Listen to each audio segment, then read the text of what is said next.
We've all, I believe, had that one person in our lives, that singular soul whom we trusted with an absoluteness that bordered on the sacred.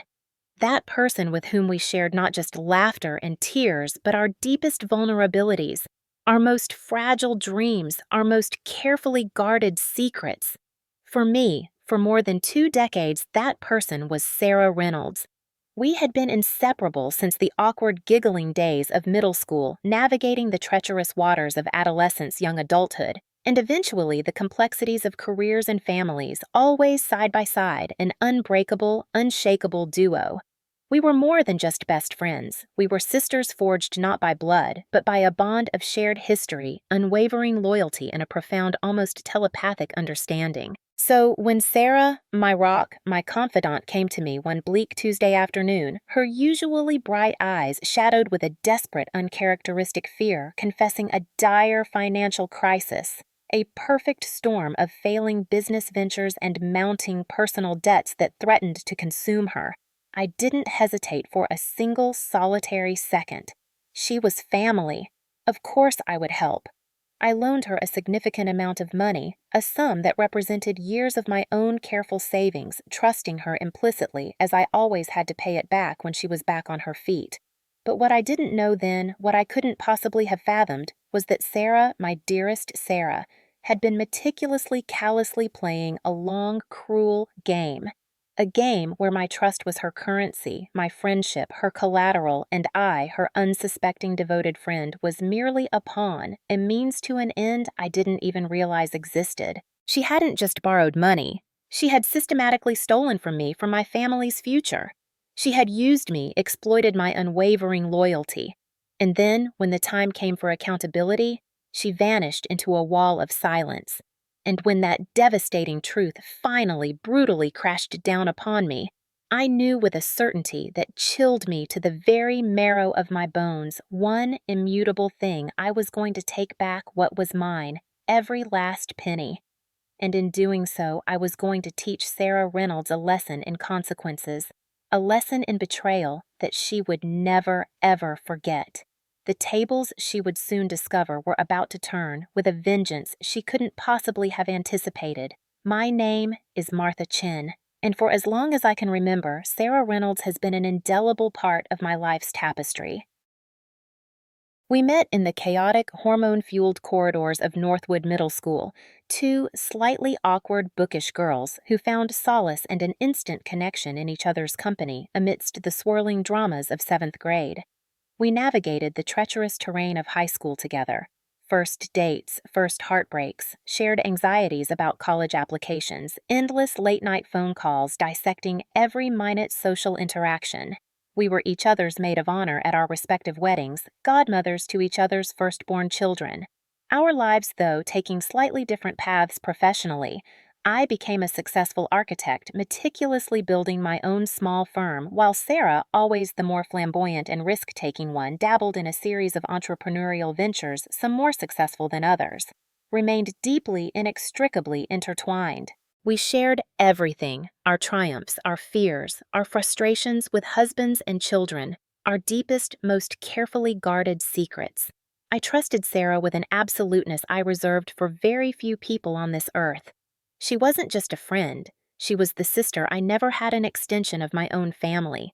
So when Sarah appeared on my doorstep that bleak, rainy Tuesday afternoon, her usually vibrant, confident demeanor replaced by a haunted, almost desperate look, her eyes red-rimmed from what was clearly a great deal of crying, my heart immediately went out to her.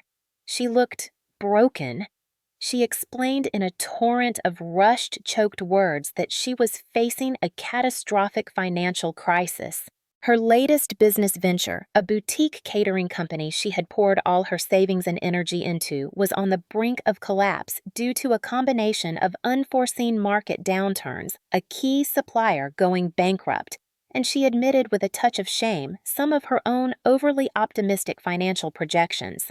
She was facing eviction from her business premises creditors were calling relentlessly, and she was even at risk of losing her home due to missed mortgage payments. She needed a significant sum of money, She explained a bridge loan just to stay afloat, to restructure, to buy herself enough time to turn things around. She wouldn't have come to me. She insisted, tears streaming down her face, if it wasn't an absolute dire emergency. Sarah, the proud, independent Sarah, I knew rarely asked for help, especially financial help. For her to be in this state, to be this desperate, I knew the situation had to be truly dire. Without a moment's hesitation, without even consulting my husband Mark, a decision I would later come to regret with a searing intensity, I agreed to help. My heart ached for her predicament. Of course I would help my best friend, my sister. I had a substantial amount saved in emergency fund I'd diligently built over years, money earmarked for a future kitchen renovation or perhaps a special family vacation. But what was money, I reasoned, compared to the well-being of someone I loved so dearly? That evening, I transferred the full amount she requested, a sum that represented nearly 2/3 of my personal savings, directly into her bank account. She had wept with gratitude, promising with an earnestness that seemed utterly genuine that she would pay me back every single penny with interest if I wished, as soon as her business was stabilized within 6 months at the absolute latest. She hugged me so tightly I could barely breathe, calling me her savior, her angel. In that moment, I felt a profound sense of warmth, of doing the right thing, of fulfilling the sacred pact of true friendship. Sarah, my vibrant, resilient Sarah, was in trouble, and I had been in a position to help. I believed her promises implicitly. I trusted her word as I would my own. The thought that she might deceive me, that she might not honor her commitment, never even crossed my mind. It was quite simply unthinkable. However, in the weeks and then months that followed my significant loan to Sarah, a subtle, almost imperceptible, yet deeply unsettling shift began to occur in our usually easy, open relationship. At first, I attributed it to the immense stress she was undoubtedly under trying to salvage her failing business. Her calls became less frequent. Our usual leisurely coffee dates once a weekly ritual were now often postponed, then canceled altogether with vague excuses about supplier meetings or urgent client calls. When we did manage to connect, her conversation seemed strained, her usual bubbly enthusiasm replaced by a distracted, almost evasive air. She would offer brief, overly optimistic updates about her business. "Things are looking up, Martha." Just a few more hurdles, but would quickly change the subject if I tried to delve into any specifics or gently inquire about a potential timeline for repayment. I tried to be patient, understanding. I knew rebuilding a failing business was an all-consuming endeavor. I didn't want to add to her pressure by constantly reminding her of the loan. I told myself she was just overwhelmed, that once things settled down, our old comfortable friendship would resurface. But a small, niggling worm of unease had begun to burrow its way into my consciousness. There was something off, something that didn't quite ring true in her breezy reassurances and her increasingly forced cheerfulness. Still, I pushed the doubts aside, clinging to the image of the Sarah I had known and trusted for over 20 years. The 6-month mark, the initial timeline Sarah had so confidently promised for repayment, came and went with no mention of the loan from her, and certainly no repayment. My own financial situation, while not desperate, had become a little tighter due to the depletion of my savings, and the kitchen renovation was now indefinitely on hold. I began to make more direct, though still gentle, inquiries. "Sarah," I'd say, trying to keep my tone light during one of our increasingly rare phone calls, "just wondering if you had any updates on the business front and perhaps an idea of when you might be able to start tackling that loan." Her responses became a well-rehearsed litany of new unforeseen complications. "Oh, Martha, you wouldn't believe the week I've had. Another major client pulled out. The bank is being so difficult about extending my credit line. But don't worry, I have a new investor lined up. Things should turn around any day now, or I'm so sorry. I know I owe you, and it's weighing on me terribly, but my accountant just discovered a massive tax discrepancy from the previous owner. It's a nightmare. Just a little more time, Martha, please." The excuses were always plausible, always delivered with a convincing air of harried stress and heartfelt apology. And because I wanted to believe her, because the alternative, that my best friend, my sister, was deliberately deceiving me, was too painful to contemplate, I continued to give her the benefit of the doubt. I continued to trust. The first truly jarring crack in my carefully constructed wall of denial came not from Sarah herself, but from a mutual acquaintance, a woman named Emily, who had also been part of our wider social circle for years. I ran into Emily at a local art fair one Saturday afternoon. We chatted for a while, catching up on news, and then hesitatingly, Emily said, "Martha, this is probably none of my business, and please don't repeat this, but is everything all right with Sarah financially? I only ask because, well, a few months ago, she approached me very distraught, saying she was in dire straits, needed a substantial loan to save her business. I wasn't in a position to help with that kind of money, but I lent her a smaller amount what I could afford. And, well, I haven't seen a penny of it back, and she's become incredibly difficult to get a hold of." A cold dread washed over me. Emily's story was uncannily, chillingly similar to my own. She borrowed money from you too, Emily," I asked, my voice barely a whisper. Emily nodded, her expression a mixture of embarrassment and concern.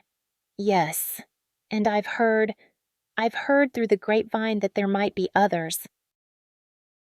People from her old yoga studio, even a distant cousin. Always the same story. Business crisis, needs a temporary loan, promises to pay it back quickly." My heart sank. This wasn't just a case of one friend helping another through a tough time. This was starting to look like a pattern. A deliberate, calculated pattern of deception. That night I couldn't sleep. The pieces of the puzzle, the subtle evasions, the constant excuses, Emily's story, all began to click into place, forming a horrifying, undeniable picture. The trust I had so blindly, so generously placed in Sarah felt like a lead weight in my stomach. I decided I couldn't just sit back and wait any longer. I needed to confront Sarah directly, to demand answers, to see the truth in her eyes. I called her repeatedly, but my calls went straight to voicemail. My texts, once answered almost immediately, now remained unread for days. She was actively, deliberately avoiding me. The realization was like a physical blow. Finally, after nearly a week of relentless, unanswered attempts to contact her, I drove to her house unannounced. It was a Saturday morning. Her car was in the driveway. I rang the doorbell, my heart pounding, a mixture of anger, hurt, and a desperate, flickering hope that this was all a terrible misunderstanding.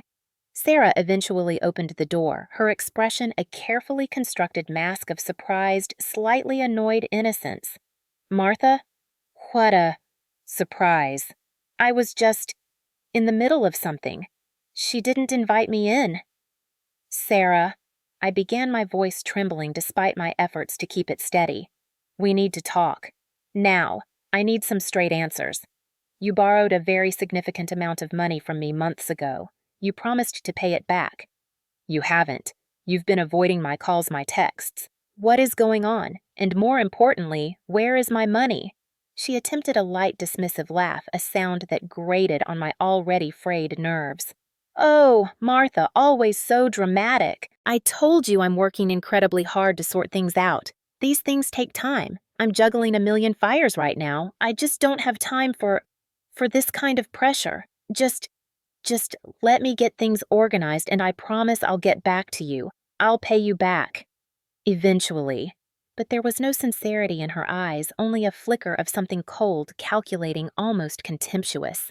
Her usual warmth, her easy charm was gone, replaced by a brittle, defensive arrogance. And in that moment, looking at the woman who had been my closest confidant for over 2 decades, I knew with a certainty that was as cold and hard as a block of ice in my chest. I had been played royally. My best friend hadn't just made a mistake or fallen on hard times she couldn't control. She had deliberately, systematically lied to me, manipulated my trust, and stolen a substantial portion of my family's financial security. The betrayal was absolute, and the pain was a chasm threatening to swallow me whole. The realization that Sarah, my lifelong friend, had so callously, so deliberately deceived me was a wound that cut deeper than any financial loss ever could.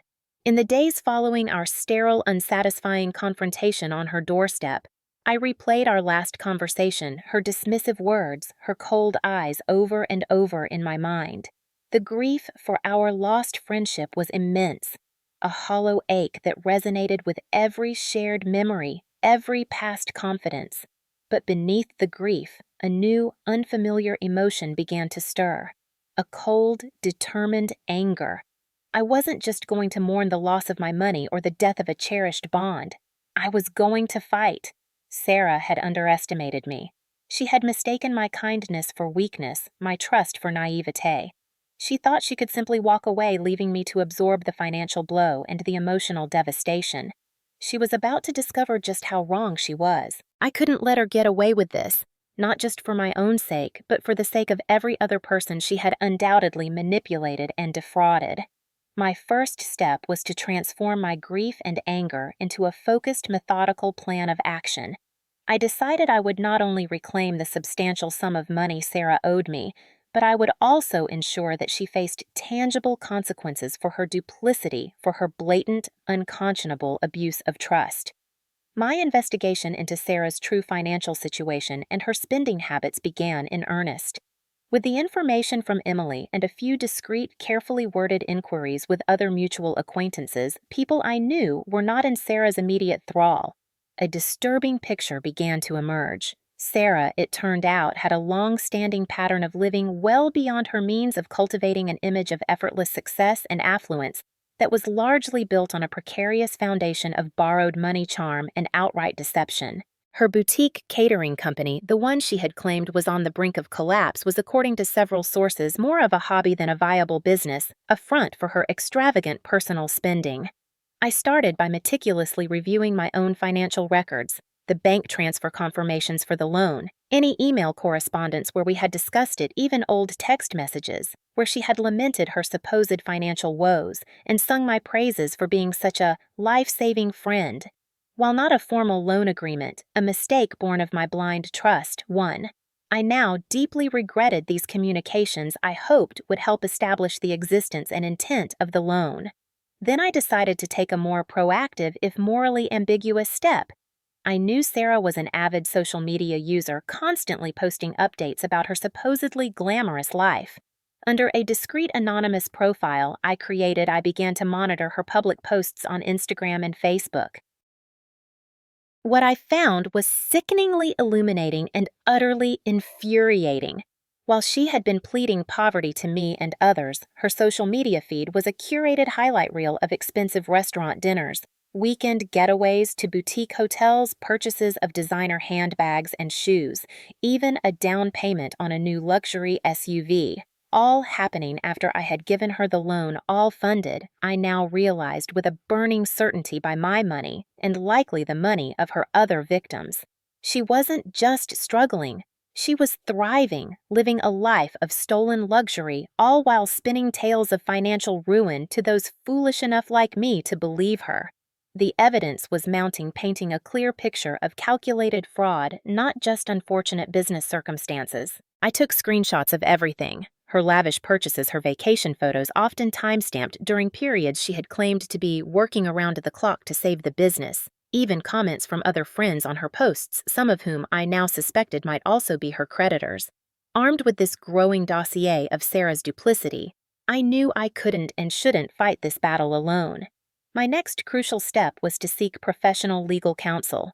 I researched and found a highly recommended lawyer, a sharp, tenacious woman named Ms. Diane Holloway, who specialized in civil litigation, particularly cases involving financial fraud and breach of contract. During our initial consultation, I laid out the entire sordid story, presenting Ms. Holloway with my meticulously organized file of evidence. The bank records, the email exchanges, the social media screenshots, the testimonies from Emily and other potential victims I had cautiously begun to connect with. Ms. Holloway listened intently, her expression growing increasingly grim, then resolute. "Martha," she said when I had finished, her voice calm but firm, "what Sarah Reynolds has done to you, and apparently to others, is not just a betrayal of friendship. It's a clear case of fraudulent misrepresentation and unjust enrichment. While the lack of a formal signed loan agreement presents a challenge, it is not insurmountable. Your existing communications, coupled with the clear evidence of her deception regarding her financial status and her subsequent misuse of your funds, build a very strong circumstantial case. We can and we will pursue this. We will not only sue for the return of your money, but we will also explore options for reporting her actions to the relevant authorities for potential criminal investigation, depending on the full extent of her fraudulent activities we uncover. Hearing those words, having a seasoned legal professional validate my suspicions and affirm a clear path forward, was immensely empowering. For the first time since discovering Sarah's betrayal, I felt a flicker of hope, a sense that justice might actually be attainable. Ms. Holloway and her team immediately began the process of drafting a formal demand letter to Sarah outlining our claims and demanding full repayment of the loan within a specified and very short time frame. Simultaneously, they began preparing a civil lawsuit should Sarah fail to comply. They also advised me on how to legally and ethically continue gathering evidence and how to protect myself from any potential counterclaims or further manipulation from Sarah. The next phase of my plan involved a carefully orchestrated and deeply uncomfortable confrontation. I didn't just want my money back. I wanted Sarah to understand unequivocally that her game was up, that her lies had been exposed, that she could no longer hide behind her charming facade. And I wanted her to know that I, her supposed victim, was now the one in control. Under Ms. Holloway's guidance, we decided that before formally filing the lawsuit, we would present Sarah with a carefully curated selection of the most damning evidence we had gathered. Not in a threatening way, but in a calm, factual, and undeniable manner.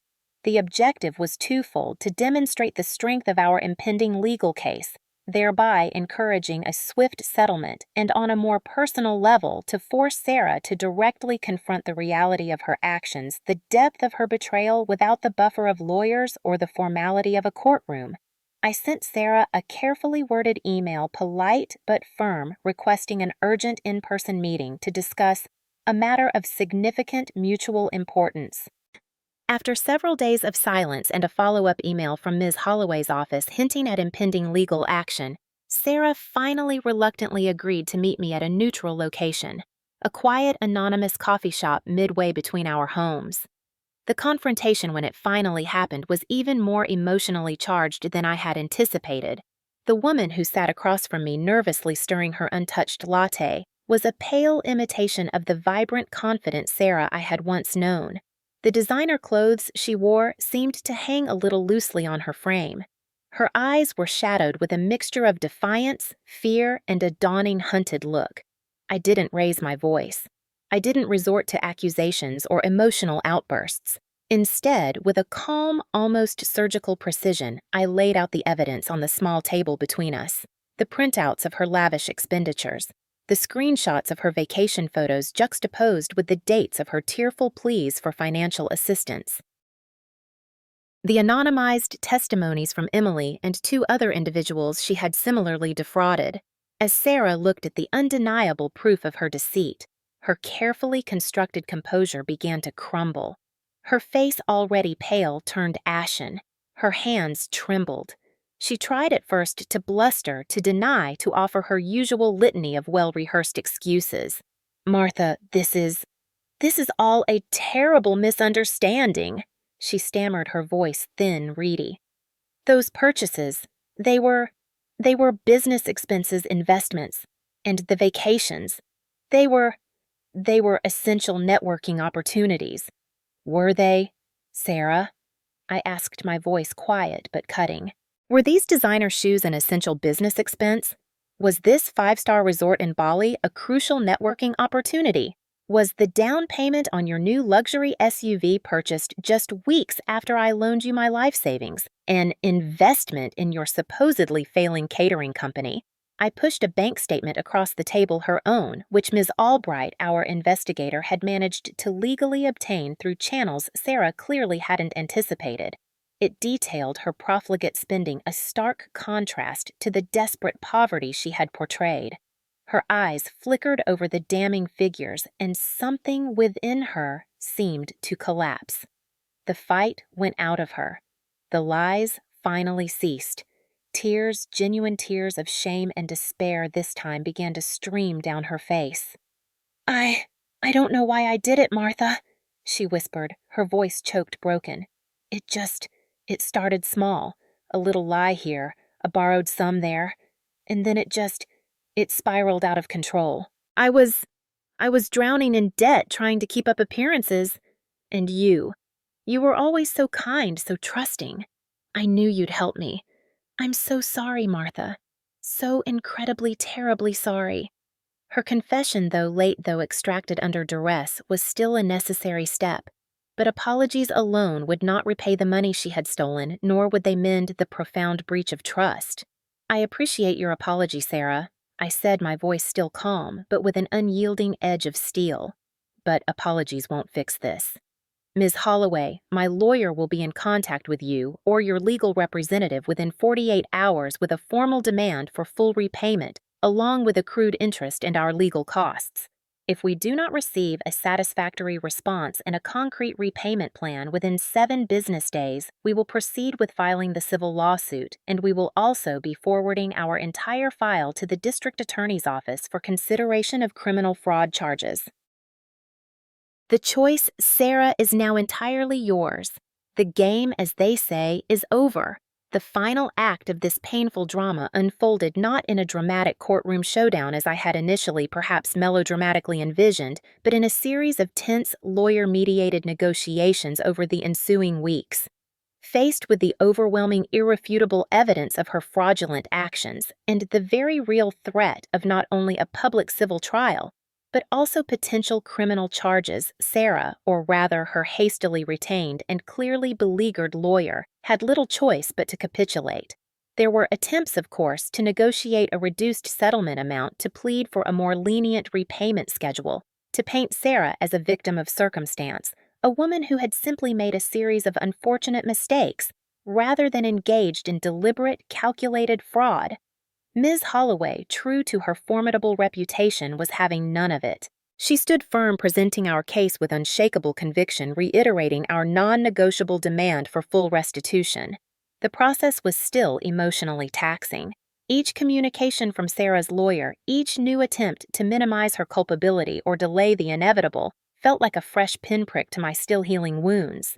But I held firm, drawing strength from Ms. Holloway's unwavering support and from the knowledge that I was not just fighting for my own financial recovery, but for a principle, the principle that trust, once so callously betrayed, must have tangible, significant consequences.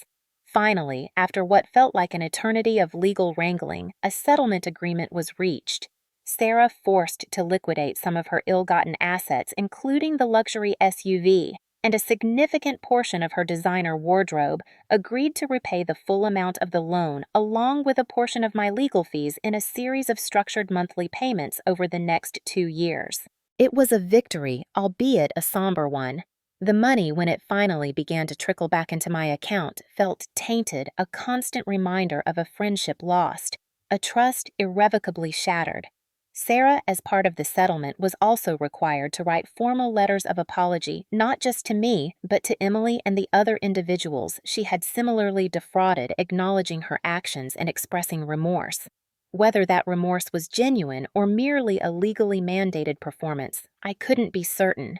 But the act of her having to put those words on paper to confront in writing the reality of her deceit felt like a small but significant measure of accountability. Though the court had ruled in my favor and the financial restitution was underway, Sarah's true reckoning, I believe, came not from the legal judgment, but from the profound public exposure of her actions and the subsequent implosion of her carefully constructed social world. The whispers that had once subtly undermined me now turned with a vengeance upon her. Friends she had cultivated with her charm and false pretenses distanced themselves. The community, once perhaps unknowingly enabling her lifestyle, now saw her for what she was: a manipulator, a fraud. Her catering business, already struggling, collapsed completely under the weight of her tarnished reputation. She was forced to sell her stylish home and move to a much smaller, less glamorous apartment across town. Her fall from grace was swift, public, and entirely of her own making. I didn't feel a sense of triumphant joy watching Sarah's life unravel despite the profound hurt she had inflicted upon me. There was a certain grim satisfaction, yes, in seeing justice prevail and knowing that her actions had finally caught up with her, but mostly what I felt was a deep, lingering sadness. Sadness for the vibrant, intelligent woman she could have been had she chosen a path of integrity rather than deceit. Sadness for the years of genuine friendship I now realized had been at least in part a carefully constructed illusion. Sadness for the irretrievable loss of trust, not just in her, but perhaps for a time in the very nature of human connection. The most important lesson I learned from this painful saga was not about the intricacies of financial fraud or the power of legal recourse. It was about the profound, almost sacred value of true, earned trust and the devastating, irreparable damage that occurs when that trust is willfully, callously betrayed. Money, I realized, could be replaced, recovered, re-earned. But trust, once shattered so completely, could likely never be fully restored, at least not to its former innocent state. I also learned a valuable, if difficult, lesson about myself. I learned that my capacity for kindness and trust, while a fundamental part of who I am, also needed to be tempered with a healthy dose of discernment, a willingness to see people not just as I wished them to be, but as their actions truly revealed them to be. And I learned that I possessed an inner strength, a resilience, a capacity to fight for what was right that I hadn't fully known existed within me until it was so severely tested. In the end, I did teach Sarah Reynolds a lesson she would never forget. But in the process, she inadvertently taught me some invaluable ones as well. Our friendship, once a source of such joy and comfort, was now a painful memory, a cautionary tale. We never spoke again after the legal settlement was finalized. There was nothing left to say. But I moved forward with my life, my finances slowly recovering, my heart slowly mending, forever changed by the experience, but ultimately not broken. I had faced betrayal head-on, fought for what was mine, and emerged not unscathed, perhaps, but certainly wiser, stronger, and with my integrity, the one thing Sarah could never steal firmly intact, and that I realized was the truest, most enduring victory of all. My children Emily and Ben, though largely shielded from the ugliest details of Sarah's betrayal, were nonetheless aware that a significant breach of trust had occurred with someone very close to our family. I used the experience in carefully age-appropriate ways to talk to them about the importance of honesty, of integrity, of being true to your word. I taught them that while money is a necessary tool in life, it is never ever more valuable than your character, your relationships, or your self-respect. And I showed them through my actions that when faced with injustice, with betrayal, it is not only possible but essential to stand up for yourself, to fight for what is right, even when it is difficult, even when it is painful. That, I hoped, would be the lasting legacy of this unfortunate chapter. Not the bitterness of betrayal, but the enduring strength found in truth and resilience.